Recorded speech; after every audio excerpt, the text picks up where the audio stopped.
Hi అండి అందరికీ. ఈరోజైతే చూస్తున్నారు కదా, ఏంటి ముందు వీడియో చూపంగానే కాకర చెట్టు చూపిస్తుంది అనుకుంటున్నారా? మా ఇంటి వెనక భాగంలో అయితే ఇలా కాకర చెట్టు అయితే మా అత్తయ్య అల్లిచ్చిందనమాట. ఇక కాకరకాయలు చూడంగానే నేనైతే కాకరకాయ కారం చేద్దాం అనుకున్నాను.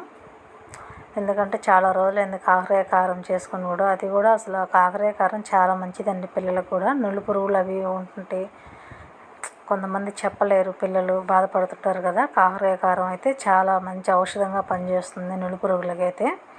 ఇంకా అందుకని చెప్పేసి నేనైతే కాకరకాయ కారం చేద్దామని చెప్పేసి కాకరకాయలు అయితే కట్ చేసేసాను.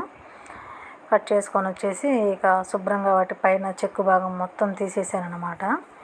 తీసేసి సన్న ముక్కలుగా అయితే కట్ చేసుకున్నాను. ఈ కాకరకాయ కారం వారం 10 రోజులు ఉన్నా చెడిపోదండి. సన్న ముక్కలుగా కట్ చేయడం వల్ల ఏంటంటే బాగా త్వరగా ఏగుతాయి.